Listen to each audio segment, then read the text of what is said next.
107.9 WBT, Charlotte's FM News Talk. Hey, it's the TJ Ritchie Show. I'm TJ Ritchie. Welcome. 704-570-1079. That is the phone number. That's also the text number, driven by Liberty Buick GMC. I'm on for an hour tonight. I was rudely interrupted by some sort of sports type show. But good news, they have put another professional, local professional person on to, I guess, balance my unprofessionalism. Starting at 9 tonight, the Nick Craig Show will be on. So, you know, they gotta balance the amateur hour with more professionals, paid employees, you know, that sort of thing. All right, so everybody had a good break, hopefully. You know, you got your little Christmas and done. You got your little New Year's and done, all that.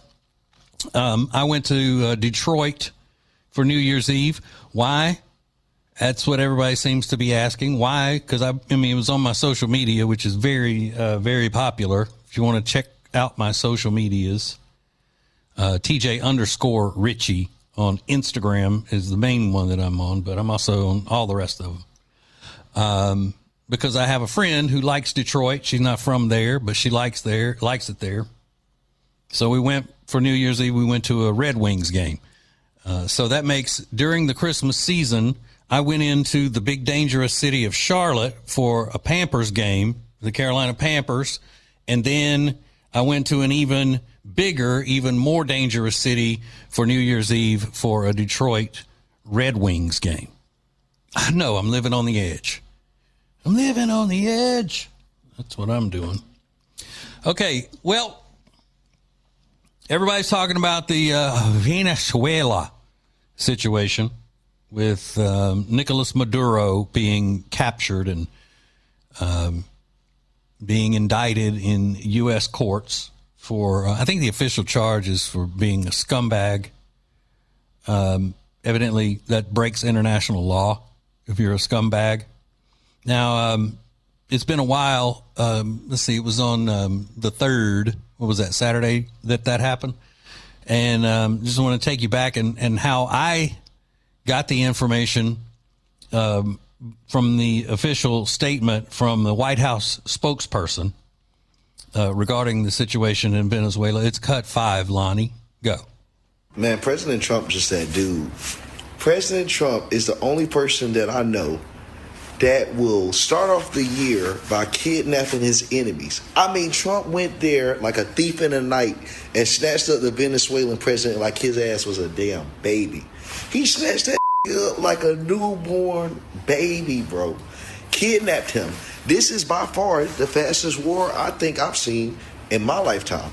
The 1-hour war. Only Donald Trump would have a 1-hour war. Now, the same liberals that put those Ukrainian flags up, that supported us fighting and using up taxpayer dollars for years and years and years on end, they're going to find a way to twist this and blame Trump. They're going to find a way to make this seem like it's a bad thing. Guys, we just witnessed a 1-hour war. You talk about a show of strength. This just gave us protection like no other. Who wants to deal with a country that can end your in an hour? Like I said, the official statement from the official White House spokesperson. That's how I get my news. Thus, why I am amateur hour on WBT and not one of the professional shows that is respected and highly regarded. But that Anna Navarro, you know, she's one of those hens on The View. And even she had to come out and give President Trump some credit. Well, kind of. You know, anytime President Trump does something that they end up having to look at and go, well, he did the right thing, they have to throw out all kinds of disclaimers and other things so that the rest of the leftists don't come down on them so harshly. This is Anna Navarro. Listen. So today for me is a good day because Maduro is out. He is a son of a.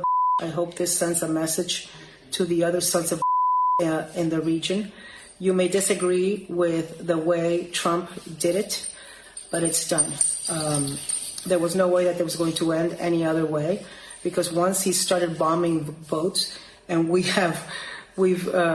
bombed boats and alleged drug boats and killed over 115 people. I think Trump thought getting rid of Maduro was going to be easy and Maduro was going to scare easily. He didn't.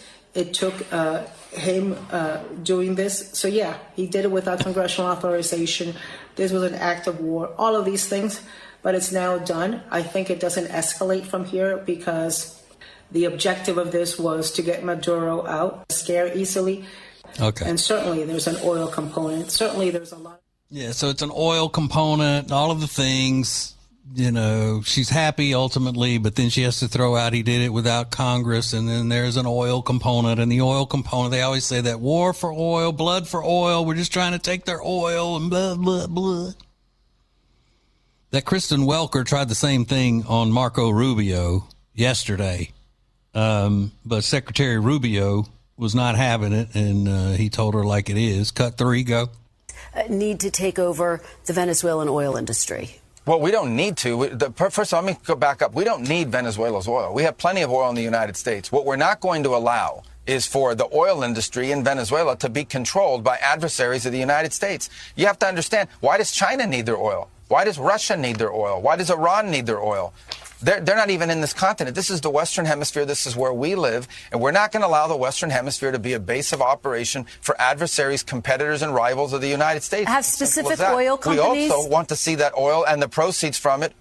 Hold on. We want to see the oil proceeds of that country benefit the people of Venezuela. Why have 8 million people left Venezuela? 8 million, the single largest mass migration probably in modern history, left Venezuela since 2014 because all the wealth of that country was stolen to the benefit of Maduro and his cronies in the regime, but not to the benefit of people of Venezuela. You know how destabilizing 8 million migrants is? The number one fear that Brazil has, that Colombia has, that all these countries in the region have about what's happening in Venezuela and our involvement is they're afraid of another mass migration event.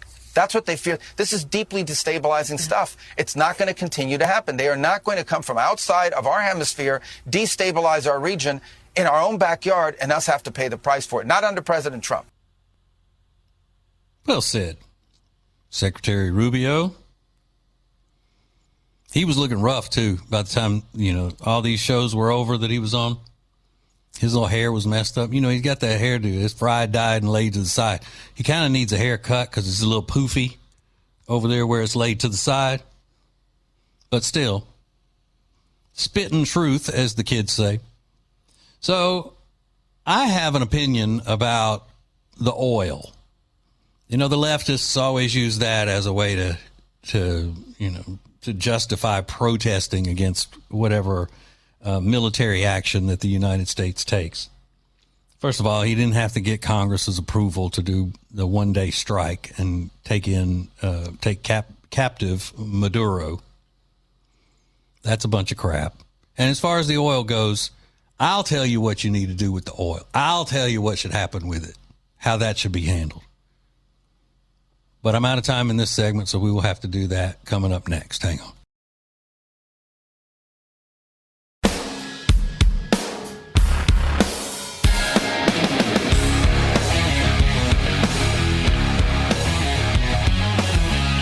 Charlotte's FM News Talk, 107.9 WBT.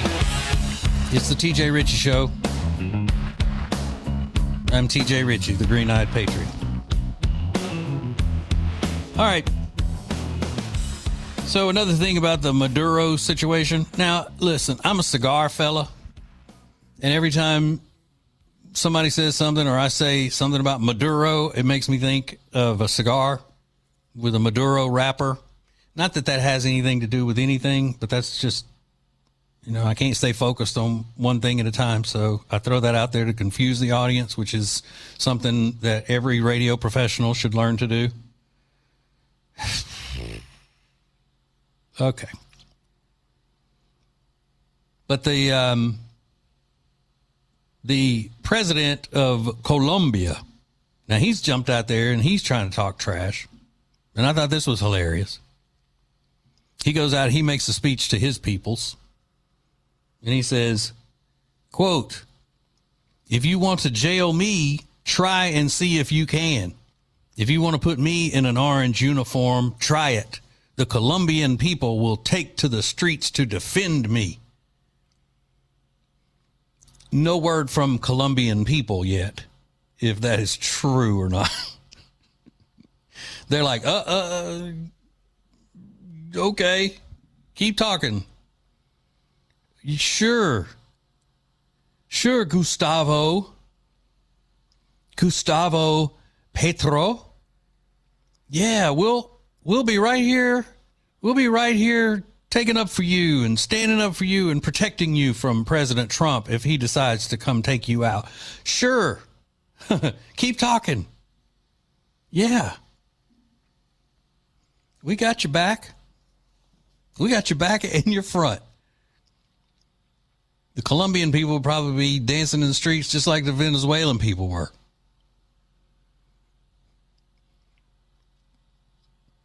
What do you call that?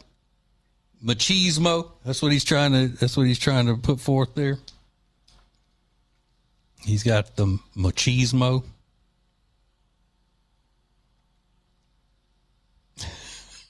Come get me, Trump. I dare you.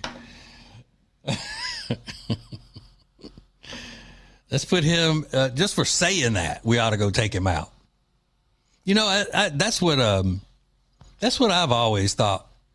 You know, some of this has to go back to some playground mentality. Well, you're going to talk trash on the playground? You're going to talk trash about me? You're going to say something about my mama? Then we're going to deal with it now. Yeah. Just for you talking trash, you got to be dealt with. I remember one time Hugo Chavez, who was the gigantic obesity leader of Venezuela, that was the first to start running it in the ground, brutal dictator. George W. Bush got up to speak at the UN, and then he came up later and he said the podium still smelled like sulfur because the devil was just there. I think right then George W. Bush should have said, go take him out. While he's standing at that podium, or as soon as he walks out, go get him. He didn't come in here on our soil and talk trash to us. No.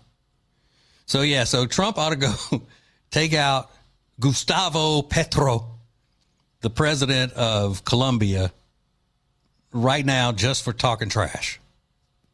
That's my foreign policy. Now, about the oil in Venezuela. Take it. Take it. Why not? We just liberated all those people in Venezuela. It's the least they can do is give us their oil. And they've got some oil and minerals and all kinds of stuff. Why can we not take it?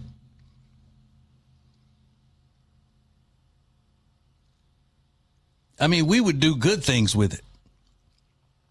We would not do evil. Like China and Russia and Iran and all them. Now, let's take that Venezuelan oil while we can. And then we'll go over there and whoop the hell out of everybody in the Middle East and take their oil. Why not? Let them keep talking trash.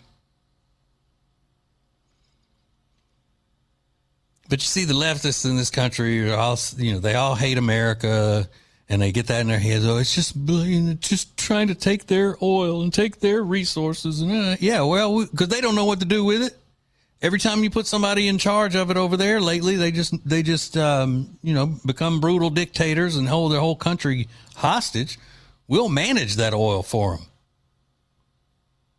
That's what we need to do. We need to take it and manage it.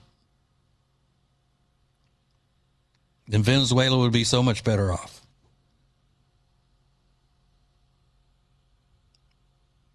You heard me. Hey, if it's going to make my gas prices go down, what am I talking about? I work out of my house now. I've been in my house shoes all day. I'm not spending money in gas anymore. I got this home studio now.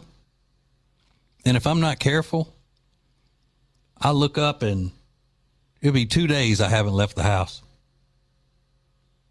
Depression will start to set in on you, you know. Plus the studio, I got blackout curtains in here because I do video and stuff, and I have regular like TV lights and stuff, so I don't get any natural light in here. And if I look up, I feel like I'm in a trap house or something. I've been in on a bender. That's why I can't get paid. You can't pay or respect anybody enough to pay them if they're in their house shoes all day.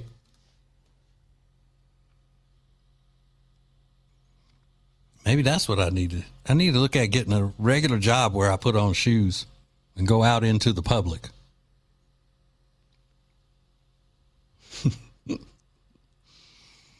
I know what my regular job would be if I worked for the government. It'd be taking people's oil. That's what my job would be. Think about that. Think about how much better off we'd be. America first, baby. Then you got all these, and this is one of the brilliant things about, you know, the stuff that President Trump does, is that now he has forced the leftists, the professional Democrats, and all of their lunatic protesters and everything to protest the fact that he has taken out a narco-terrorist dictator who's responsible for, I don't know, probably a million deaths. Just a brutal, who was holding office illegally. Now, all of the professional Democrats have to be on that guy's side. They're like, what are we going to do? What are we going to do? We got to oppose Trump, but we got Maduro that we're having to take up for? Yeah, it's better than Trump. Better than Trump. So whatever these lunatic white liberals were protesting out in the streets, whatever their last reason for being out there, they just came up to them and said, hey, stay where you are, hold your posts, but now we're protesting this. Go. They just hand them new chants. Here, read these. This is what you're chanting today. We'll give you your $15 an hour. Just get out there and do it. Mm-hmm. Okay. So, got to cover some of the stuff about the hot Somalis. Hot Somalis in Minnesota, and Tim Walz saying, I gotta step down. I gotta step down and get some work done. And Trump's a white supremacist. It's basically what his statement was today. We'll get into that coming up next. Hang on. 1, 2, 3, Here we go. 4.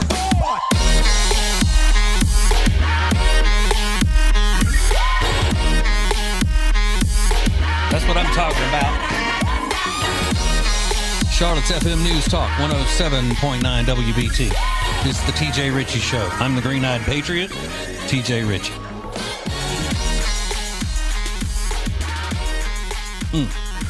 704-570-1079. That is the phone number. If you want to call, if you want to text. We got this text that Venezuelan oil is laughable, leftist gaslighting, but it makes for a good talking point for them. Oil is roughly $60 a barrel. Meanwhile, Venezuela has massive gold reserves at $4,400 an ounce. Yeah, that's why I said the oil and all their minerals and stuff. Take it all. Take it all. Share it with them, obviously. Even give them maybe a bigger cut. Do a 60-40 split. The people of Venezuela and U.S. America. You know, kind of a protection type of deal. We'll protect you. And once you start getting another dictator in here, we're going to come in and we'll take him out for you as well. It's going to be a free land for the people like it used to be. Venezuela used to be a very, very wealthy and prosperous, safe country. But it got corrupted and it went downhill fast. So we could get it back there for them and then make sure that they keep it that way. It's kind of like when somebody really, really poor wins the Powerball You know, they don't know what to do with all that money, and then they end up just making a bigger mess of their lives than before they even had the money. That's what happens. You get all this stuff in Venezuela that they've got, the oil, the minerals, the everything, and then somebody comes along and says, I'll be your leader, and then they put that person in power, and then boom, next thing you know, they don't know how to handle everything, and the country goes to crap. We can make sure that that doesn't happen. Just let us control it. And obviously we would have to have constant, Republican leadership, because the Democrats are basically just like dictators. They'd blow it and mess it up just like the dictators do. Okay, be that as it may. Tim Walz stepping down. He was running for, what do they say, historic third term as governor of Minnesota because of the hot Somali fraud and everything in Minnesota. Young citizen journalist Nick Shirley really shining a spotlight on all of that stuff. And Tim Walz, who last week when I played that clip of Tim Walz, I said he doesn't just sound like himself. He sounds like he's scared that he could be being threatened behind the scenes. And he called off his campaign today. He said, quote, "And even as we make progress in the fight against the fraudsters, we now see an organized group of political actors seeking to take advantage of a crisis." Now, I told you, Democrats, everything is a crisis. That's how they manipulate people. It's a crisis. It's a crisis. It's a crisis. Tim Walz has been overseeing the fraudsters for many years now. And everybody knows he's shady. Everybody knows he's corrupt. Everybody knows he's sassy, fake. So he has stepped down away from his campaign so he can really focus on work as being governor. So this is going to be interesting to watch, see what happens with him. And I found this clip of a black man who has obviously been listening to this show as much as I say that the professional Democrats, the commucrats, are trying their best to get American black people involved in protesting against ICE and now protesting against people coming down on the hot Somalis in Minnesota for fraud and everything else that they've got going on there in Minnesota.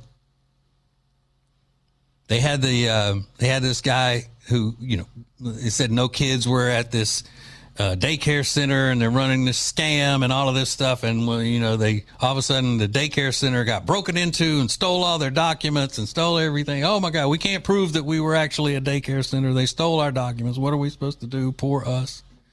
So they send this young guy out there, Somali guy. They put a New York Yankees flat bill on him, had a quarter zip, which is the new cool thing for young black men. Had him a quarter zip. Designer framed glasses, trying to make him look like, Jay-Z or some damn body. Trying to pull black Americans in and you see how this white supremacy is, they're taking out black people. They're discriminating against black people. Well, this black man is not having it because he's been listening to this show and he knows that it doesn't have anything to do with black Americans, what the Democrats are fighting for now. Cut 9, go, Lon. America, let me get this straight. Somalians are not black. They are Somalians. And I don't understand why they trying to act like, we people of color. No, you are Somalian.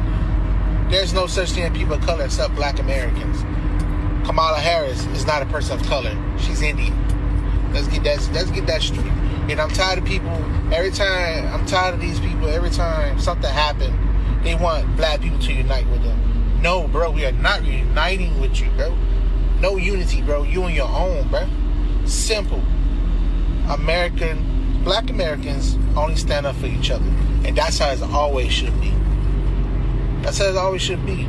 Not trying to unite with Mexicans and like that, bro. That make no sense. Soon as hit the fan, y'all want to come to us. No, bro.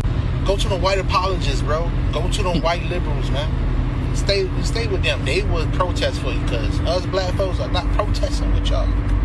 And you see black people protesting with you, they not black Americans. They either Haitians or something else, bro. They're not black Americans, bro.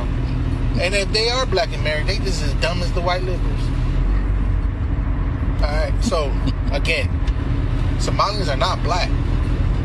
Somalian, stop trying to act like y'all can compete with us, bro. Y'all can't compete with us, bro.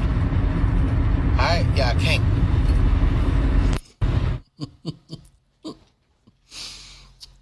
Lonnie, I thought I saw you at a protest.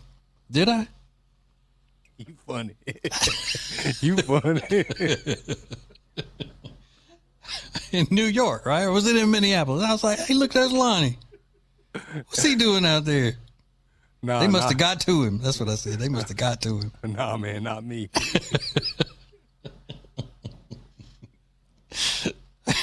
was like, he's not listening at all. He's not listening at all. Oh, man. But that does just go to show you how completely disingenuous, I mean, to say the least, that these professional Democrats are. And they don't care. They don't care about the minorities in any community or anything. They just, it's always, what can we get them to do for us? Whether it's black people, whether it's hot Somalis, whether it's Hispanics, it doesn't matter. Gays, women, trans, they don't, these marginalized peoples that they claim to champion. It just, when something like this happens, it really shines a bright light on just how disingenuous and how they lie about caring about these people. They don't care about anybody. And that doesn't matter to me. It doesn't matter what color or what race or what anything a Democrat politician is or a professional Democrat. They're going to use people. You know, as proud of a hot Somali as Ilhan Omar is, she's still using her own people, manipulating, lying to her people so she can maintain power over them and everybody else. Same with any African-American politician using black people. It's a shame. A low down, dirty shame. But this guy's not playing that. He said, y'all out there protesting. Get out of here. But, you know, I think more and more black people are making that connection that the one group of people that messes things up for everybody else more than any other group is the white liberal. I mean, that's the detriment to our society. White liberals, especially white liberal women, which we talk about all the time.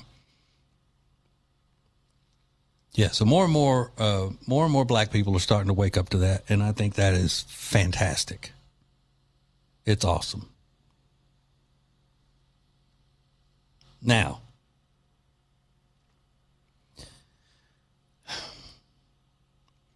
one of the things that they keep talking about these this fraud with these daycare centers and everything is they're parading these poor people out and saying this is a legitimate daycare and I wouldn't be able to live if they didn't pay for my child care and all of this stuff. They throw that out there like that's supposed to mean something, like that's supposed to say, oh, well, we gotta We got to let all these people commit these frauds and everything and steal taxpayer money because these poor people need the child care. I have a thought on that as well, and it's not going to be popular with a lot of people and could easily end up getting me reprimanded again. Oh, I've been reprimanded before. This could get me reprimanded again, but I'm going to say it anyway. You know why? Because I'm the realist. That's why. So we'll get into that coming up next.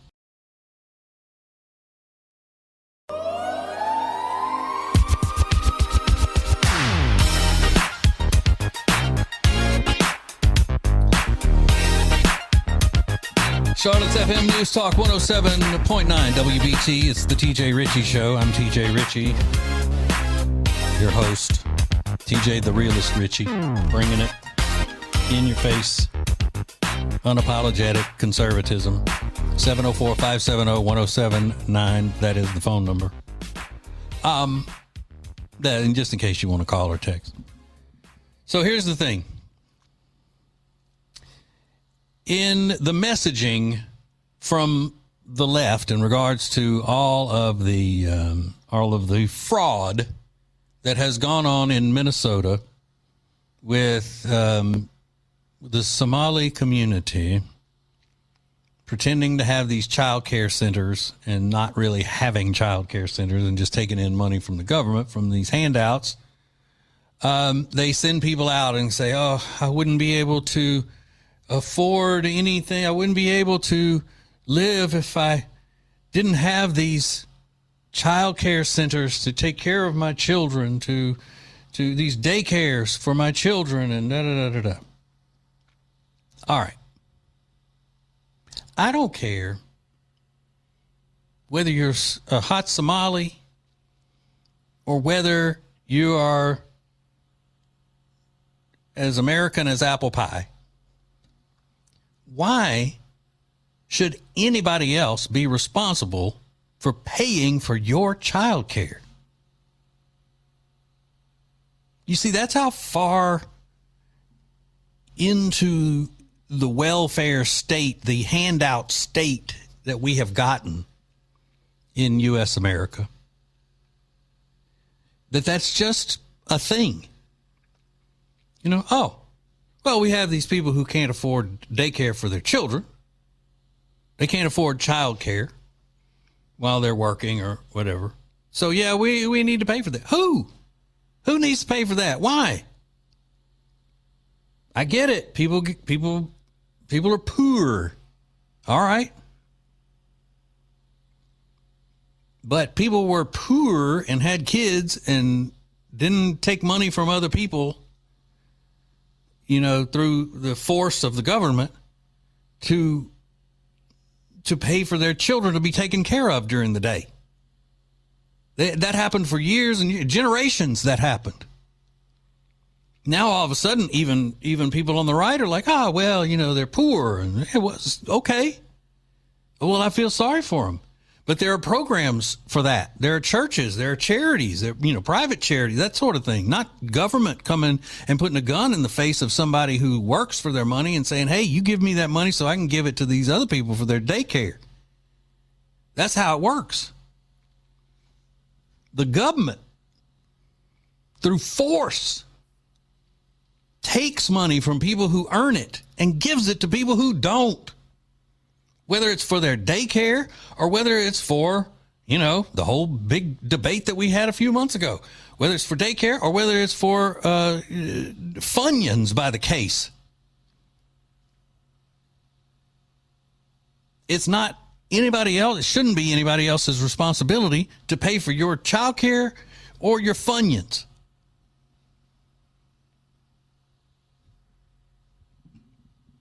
But it's been happening so long that it's just become accepted.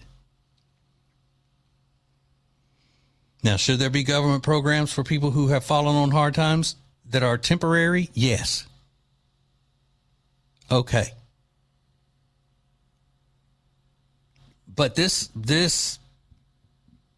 entitlement mentality of I'm poor, I have kids, so you need to pay for my kids. Excuse me? Excuse me? Well, am I going to get to pick something that you pay for in my life? Am I entitled to something that you have, that you worked for, or that your family worked for and handed down to you?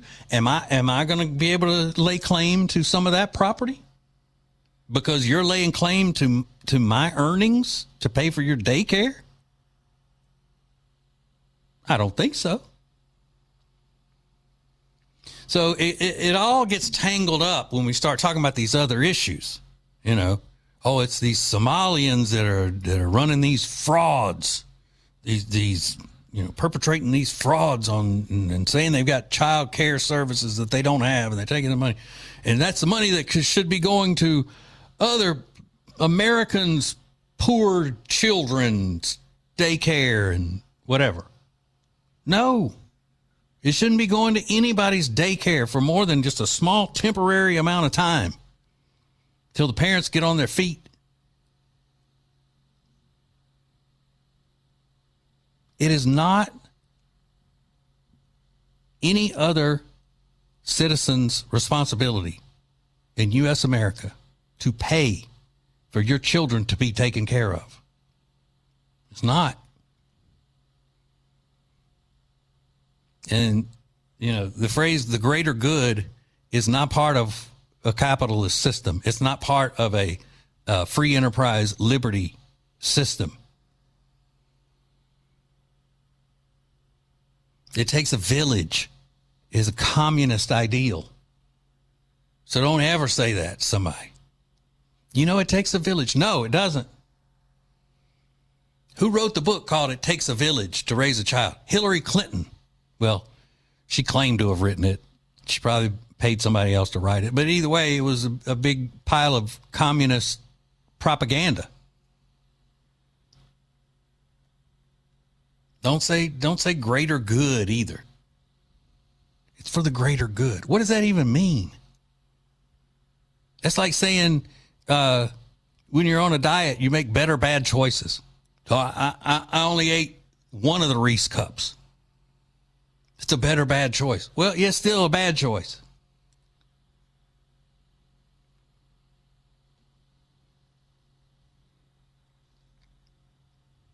Now, I brought this clip in just for entertainment purposes. This is a woman who is very, very unsightly. I know it's a good thing that this is radio because you wouldn't want to see this woman. She's got the camera right in her face. She's wearing glasses, like Coke bottle glasses, and her teeth are like chiclets, but sharp, like sharp chiclets, and they're right in the, like, as she's making these faces, and she's bragging about how smart she is. And she's just a complete lunatic. Cut 11, Lonnie. Go. Okay, I don't usually like to boast, my friend. But you want to compare educations? I graduated with a BA in history, and technically it's a double degree in history and secondary education. So yes, I'm actually an educator. But yeah, I have a history degree and secondary education degree. And not to boast, but my IQ is 178. So technically I'm mad as a hatter. So yes, it's all in the eyes. So I'm so smart, I'm crazy smart. I read the Andrew Leakey, who is an anthropologist and archaeologist, Origins, when I was 5. I started reading Edgar Allan Poe when I was 6, Sir Arthur Conan Doyle, same year. When did you start reading? Because I don't remember when I started to read or who taught me. Let's compare. Still dumb enough to be a Democrat. I didn't start reading Edgar Allan Poe at 5,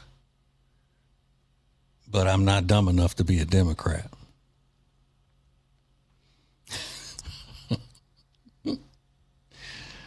Looking like she got chiclets up in the mouth. Yeah, she's crazy.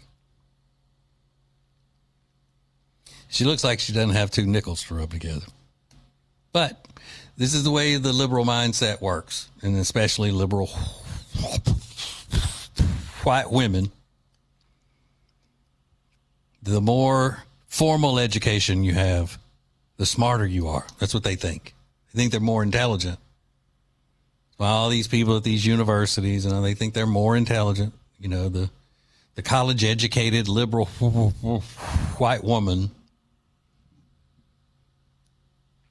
thinks she's so much. That's why they're so smug. They think they're so much smarter because they got this degree and that degree and this degree and that degree, but they're still Democrats. Which means that they're blind to real life. It means they're delusional. And it means that they're not that smart, in my book.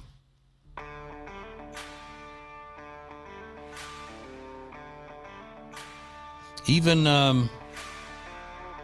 what is the famous astrophysicist's name? Stephen Hawking.